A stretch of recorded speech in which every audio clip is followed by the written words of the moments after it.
Hello everyone, and welcome to this Midas severe vibration analysis of Footbridge as per Eurocode demonstration. Today we'll be dealing with the analysis of a two-span footbridge which goes over a road with lanes below it, so the total span of the bridge is quite significant, 42 spans, with a support in the middle. To illustrate the structure, let me show you the complete model. So the bridge looks like this. We have a 2.5 meters wide deck, which is a total length of 42 meters, and there is an extra support in the middle. So if we look at supports, there's one more in the middle. So basically a two-span footbridge. The bridge is supported by two main trusses on either side. There are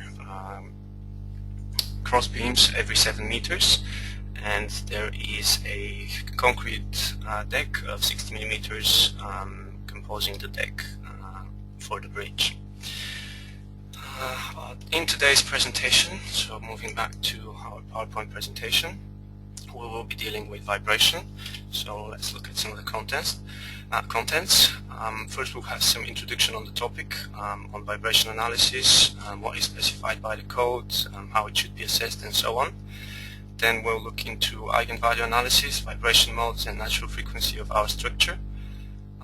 We will use that in order to perform time history analysis to obtain our loading functions and how to apply our dynamic loads for full time history analysis, from which we will obtain acceleration of the deck.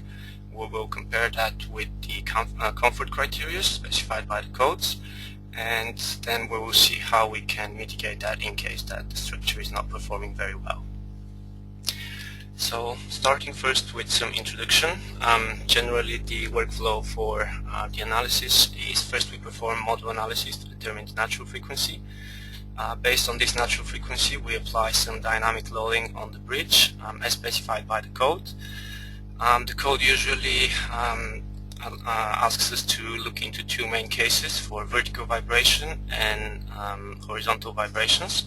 The vertical ones are based on the vertical vibration modes, obviously, and then the horizontal can be either lateral sway or torsion. So for those we determine our pedestrian time forcing functions. We apply those functions along the length of the bridge as a continuous consequent pedestrian loading with a constant pedestrian velocity, and then we check the peak acceleration for this dynamic excitation. The loads are applied in the worst case, applied exactly with the frequency of the natural frequency of the mode which we are examining, in order to cause resonance so that we assess the worst case for the structure. In terms of analysis of our structure, our eigenvalue analysis gives us the modes of interest. The first mode is the vertical vibration mode, and it has a frequency of 1.88 Hz, and the torsional mode is the mode number 3, which has 2.87. Those need to be compared with simplified criteria from the code, which says that any vertical vibration which is under 5 Hz should be assessed in detail, and for the lateral and torsional vibrations the criteria is 2.5 Hz. Based on this, it means that our vertical vibration of the bridge may be critical because the frequency is less than 5 Hz, so we have to assess that. However, for the lateral and torsional vibrations, the frequency is 2.87, which is higher than the simplified check, so we can neglect the effect of lateral and torsional vibrations. So based on this, in terms of time history analysis, we need to then assign our forcing functions. In Midas we can do that based on different codes, and the code specifies that we need to examine three different situations, three different scenarios. The first one is walking pedestrian, then jogging pedestrian, and finally we need to look into crowded steady state condition. All these three can be defined and analyzed, and we will look into them, how this can be done. In today's demonstration, for the purpose of saving time and the demonstration itself, we will only do in full the walking pedestrian loading and load case, but the jogging pedestrian and the crowded state can be defined in exactly the same manner as the walking pedestrian. In terms of the loading functions which the code specify, those are based on different conditions as per the classification of our bridge, what it's used, how much pedestrian traffic is expected to be there on it. And the software gives us two main functions. One is for the walking and jogging pedestrian, and one is for the crowded condition. For the walking condition today, the function is based on a number of factors which take into account how many pedestrians could be on it, so what is the density of people on top of the bridge, different factors as of the frequency, how important the structure is, other mitigating factors, and so on. These are based on some standard values which come from the code. We can refer to the European Code 1991-2, and then the national annex, mostly point 2.44, deals with the loads for the pedestrian vibrations.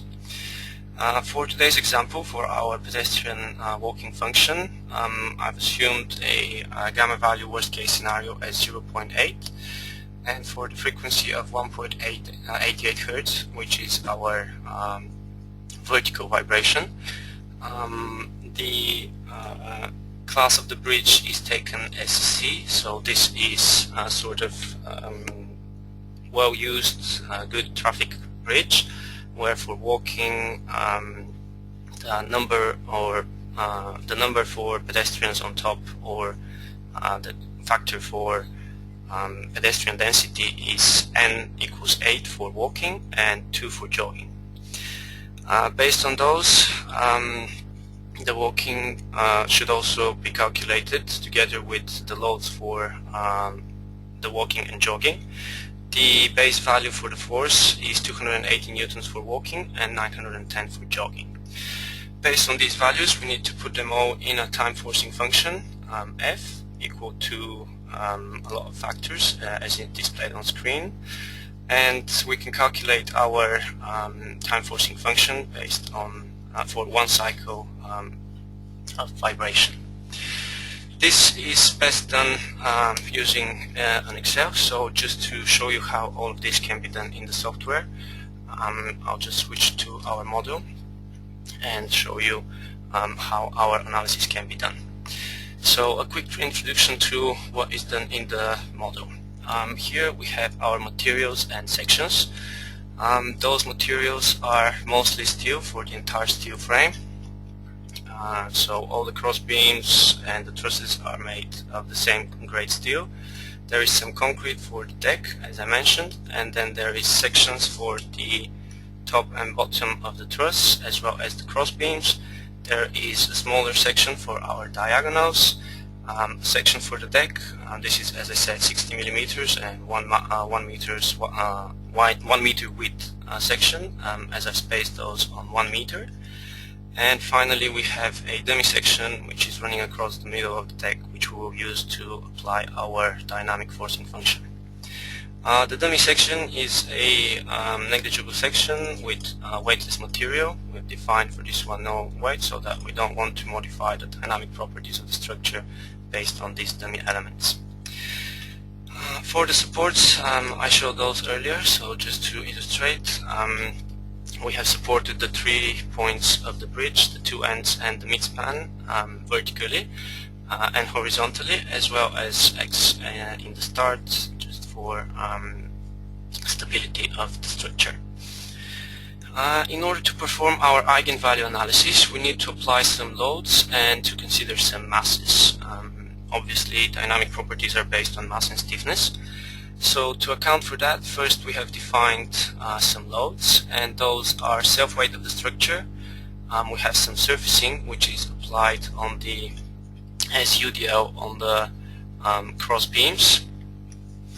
We have also some parapet loading, that is 0.5 kilonewtons per meter, assuming there might be some sort of parapet installation. And we also have some surfaces which we've again assumed as 0.5, again running along the two main trusses. These loads we need to be considered as mass for our dynamic analysis, for the dynamic properties. So to do this, two main features in the software are used. One is under load static loads, we have the nodal masses. So let me just unlock this model. So we have load to masses. Using this we can specify certain load cases to be converted into mass and also which directions to be used. These I've already specified the surfacing, parapet and surfaces to be considered with a factor of 1 and converted into mass. And the only load left is the self-weight, which is also considered through the general structural control. In the structures type, here we can include convert self-weight into masses as well. Using these features we can account for both our masses, and the stiffness is obviously modeled through the elements, so we can run our eigenvalue analysis and look into some results for vibration. The eigenvalue analysis, we can control that under the analysis of eigenvalue. Here we can specify the method which we want to use and the number of frequencies to be investigated. In this case I've used 10 frequencies. Usually for such pedestrian vibrations the relevant modes are focused within the first 5 to 10 modes maximum, and this proves to be enough in this case as well. If we look at some results in relation to the eigenvalue results, on the results we can then check our mode shapes. So if we look at mode shapes, here we can choose which modes we want to look at, apply some display options like legend and contour, and then we see our mode number 1. This is the vertical mode, the main vibration mode which we'll be investigating today. But we can also look at mode number 2, the higher order vertical mode, then mode number 3, as I mentioned, this is our torsion, and so on.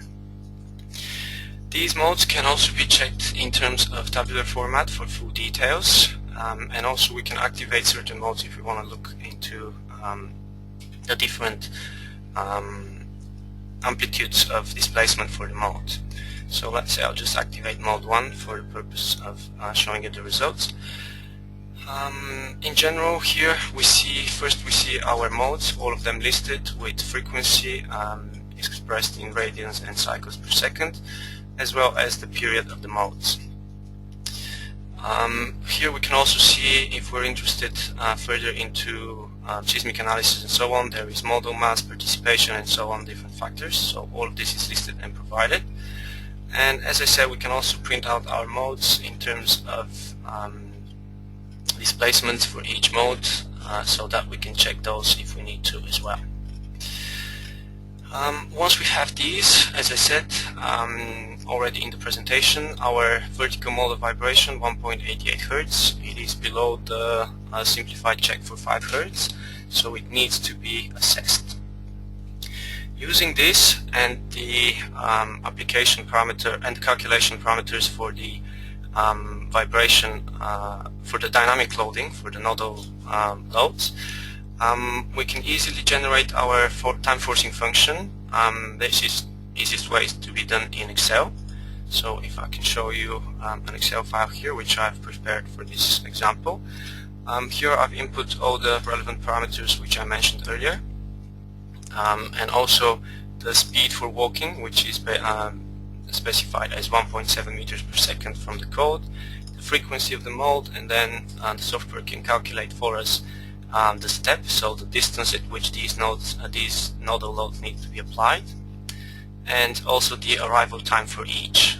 The idea is that each load should be applied with a certain arrival time so that they match the frequency and amplify the effects in order to push towards full resonance. The functions for the loads in the software, those are defined using a dynamic time forcing function and then applied as dynamic nodal loads. For the time forcing function, here we can type in a function which corresponds to this calculation here, the formula for the time forcing function, taking into account all the parameters, and then we can simply calculate this for one cycle, so t from 0 to 0.53, the period of the fundamental mode, and then we can use that calculation for every 100th of a second to be calculated to give us our time forcing function. We can simply then take this table and copy paste it into the software. So let me just show you where this is done.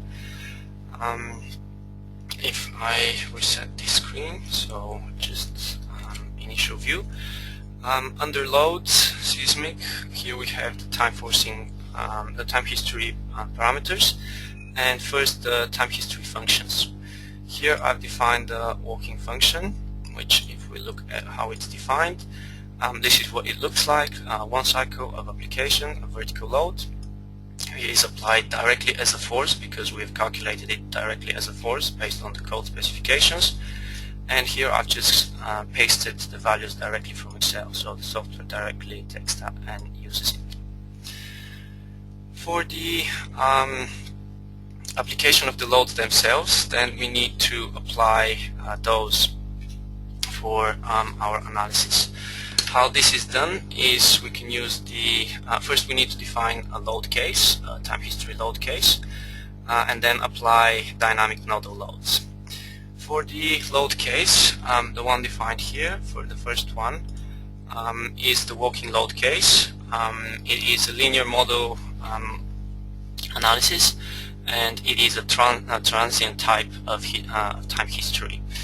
Because obviously it is just a single walking over the bridge being analyzed, and the crowd loading, for example, is periodic type, so the two need to be defined in a different manner.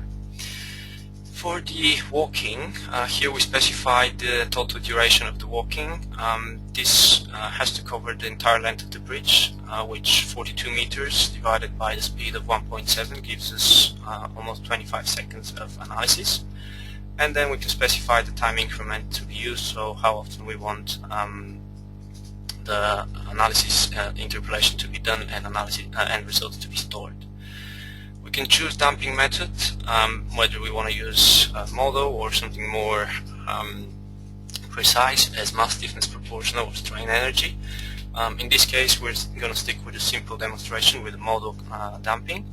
And then we have to specify the damping ratio, the critical damping ratio for the modes to be used.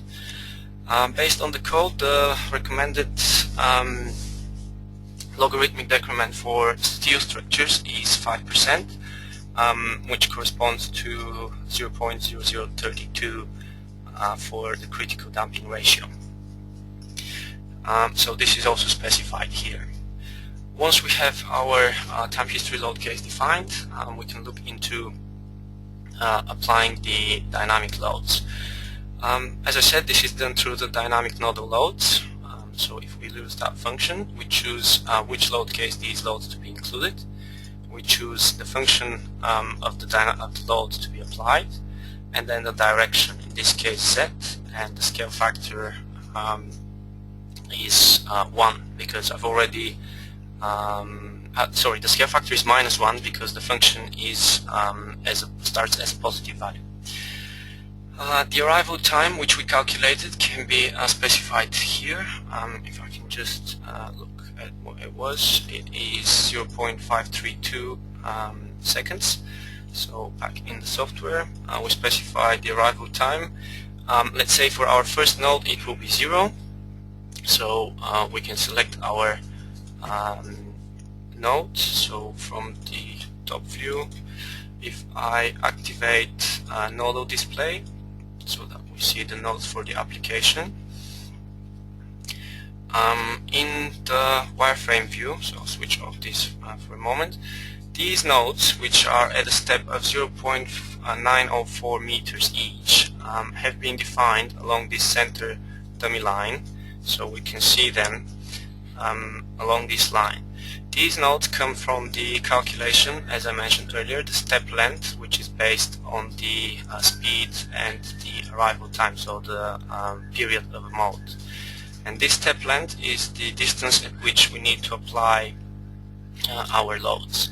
So we have defined nodes along that distance in the center line of our deck, and then if we select the first one of those, so if I zoom in here, select this node, and then to this node I can apply arrival time 0, because let's say this is the first moment of analysis.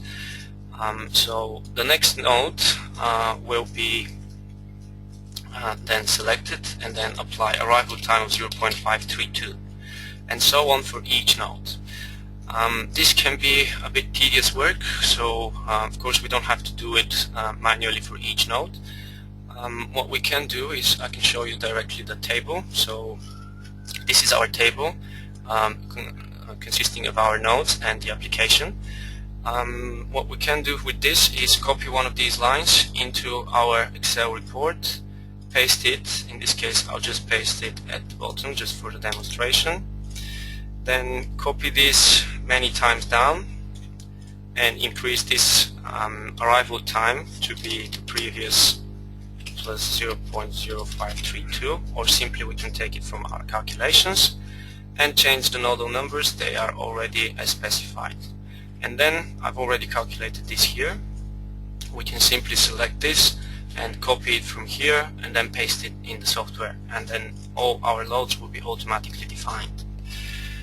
So if we look at our dynamic nodal loads in the model, those are applied. If I display them, they are applied, as I said, at these nodes at 0.904 meters distance, with arrival times for each of them appropriately calculated so that they match with the resonance and amplified maximum effect in the structure. Once we have all of this defined, we can run our analysis again and look into some time history results. In this case the analysis has already been performed. I've done this in advance to save time, although in this case it takes about 30 seconds, even less, so it's a very quick analysis to run. Once we've performed our analysis, we can look into some results. Those results, under results we can look at time history results. Let's say displacements. We can check displacement of our structure, let's say DZ vibration with a legend. I'll hide these loads not to be displayed, so to clear the screen. And then our time history, we can apply the deformation, and then we can check it for each individual step, how the deformation progresses, how the vibration progresses. These of course can be looked into an animation. I've already prepared this in the PowerPoint. I'll show that to you in a moment. But in terms of other results which we can check here, pretty much any result for any given step is available. As I already showed you, we can check the displacement, velocities, acceleration, different forces and diagrams. All of this is per step. Or we can look at our envelopes, so showing us the complete results. So if we go to our displacements, we can check the maximum acceleration directly for our bridge, which is currently what is of interest to us. So here we can select under displacements, we can select that we want to look at acceleration, dz. For the time history load case, click apply, and then we can see the maximum values. We can see the maximum value at each given point, what it is. And obviously at the two midspans, at the midpoint of the two spans, there is the maximum acceleration. In this case this is 1.48 meters per second squared. So at this point let me go back to the presentation and discuss a bit further on how we can assess this and how we have to proceed from this moment onwards. based on the code specifications. So here we discussed the functions which can be defined. We've already been through this and how those are applied in the software. I already showed you in the Excel and the software. Our forcing function has to be applied at a length equal to the critical straw length in order to step every 0.538 seconds in order to cause resonance, and so on. We already discussed that. I'm not going to repeat myself too much. These dynamic loads are applied, the model is analyzed, and then we check the results. Here we can see the vibration of the deck as an animation per second. So this is automatically obtained from the software, and then it can be checked, the exact behavior of the deck. Here we can push it if needed further, but I'm just gonna proceed further. This is a acceleration graph which we can obtain from the software.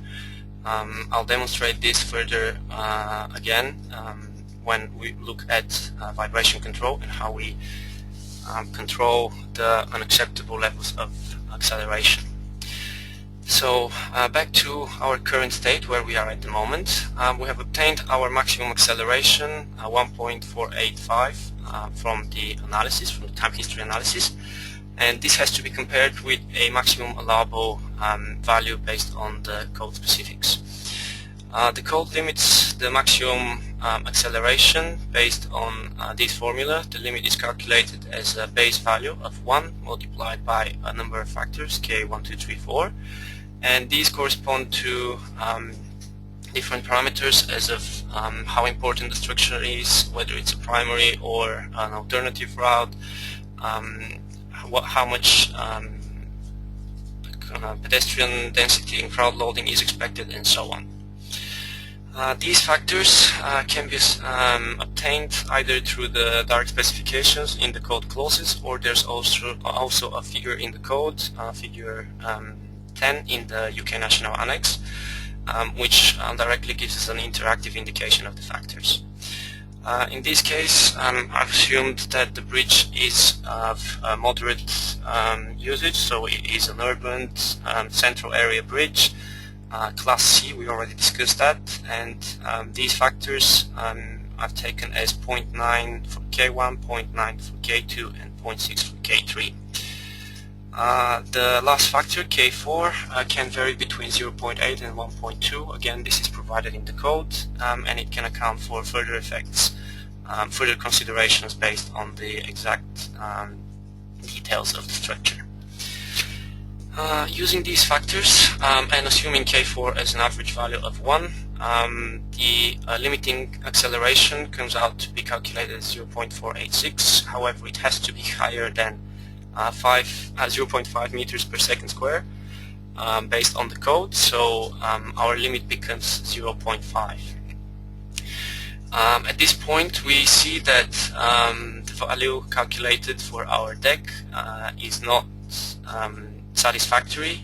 It is 1.485, and it's much higher than the limit acceptable by the code, which means that we have to take some measures in order to remediate this effect and control the vibrations.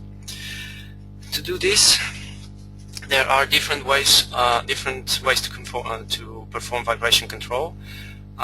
Some standard methods could be modifying the stiffness, so we can change our stiffness or our mass. Obviously this is all based on dynamic properties of structure, and this is directly a function of the stiffness and mass of our structure. To change the stiffness, that could be changing member sizes or changing member distribution, the structural layout, and other such methods. And in terms of mass, we can add some mass to the structure, but usually that is not a very convenient approach.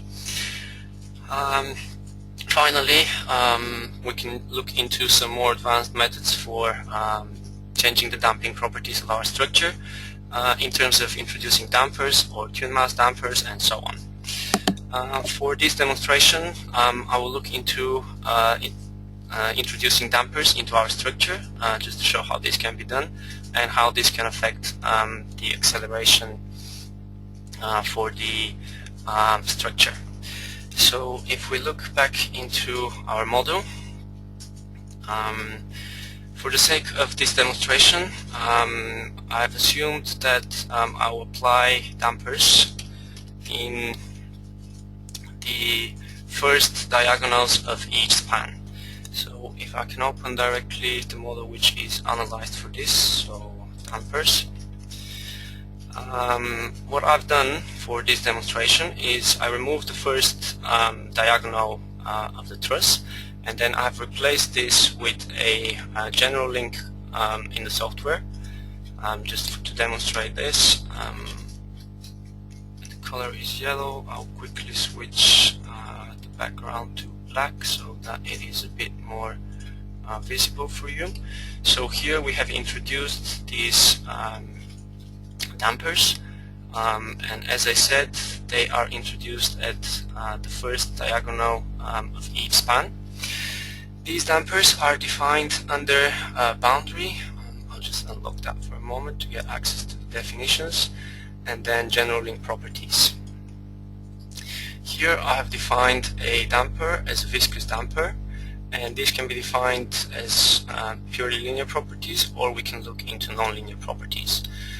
Here we can define the elastic stiffness of the spring together with the damping coefficient for the damper, and then these will be taken into account for our nonlinear time history analysis.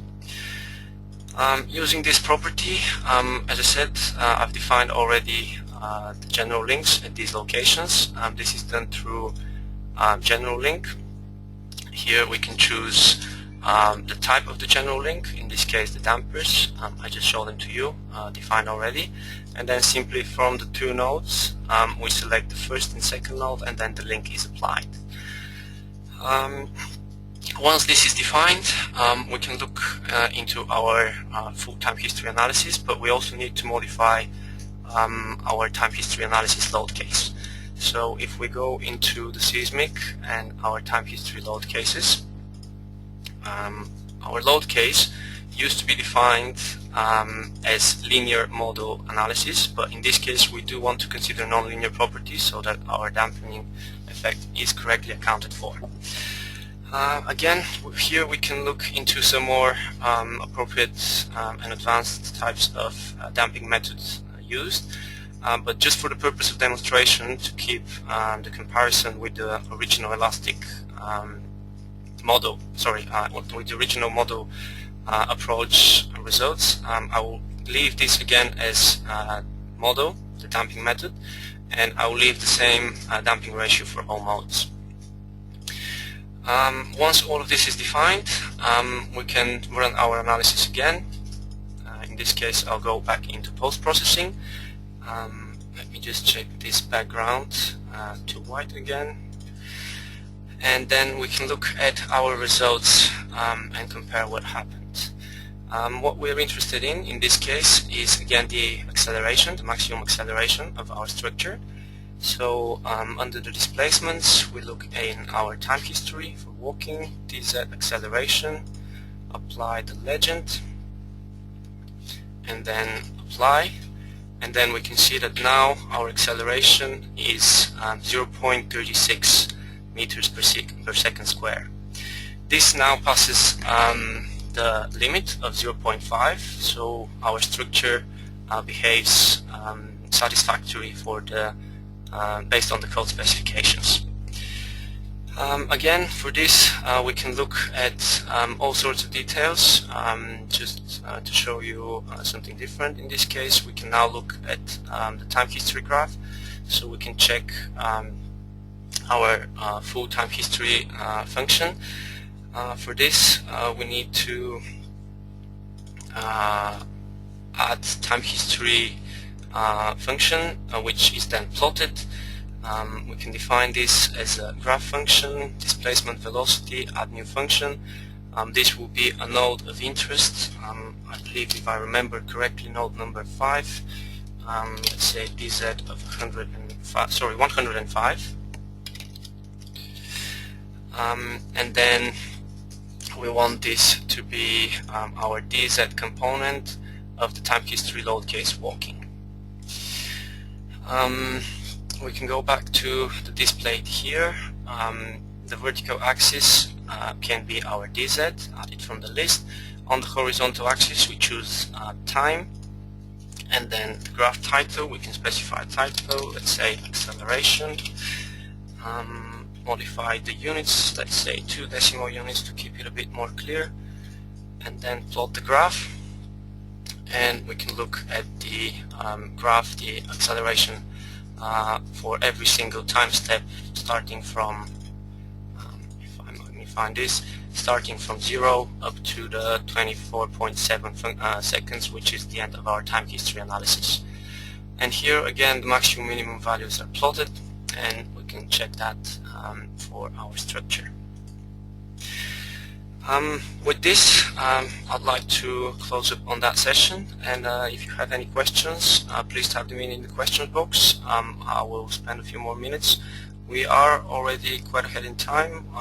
We're close to the 40 minutes specified, but if you have any questions, we'll spend another 3 minutes on answering those, or otherwise we will simply come back to you via emails. You can see our email on screen, uksupport@midasuser.com. Please use that for anything that might interest you, if you want to ask about anything related to this topic, this presentation, or anything else that might be your usual work. And my name was Ivan Mikhailov. It was a pleasure, and thank you for your attention today. I hope to see you again soon. Bye bye.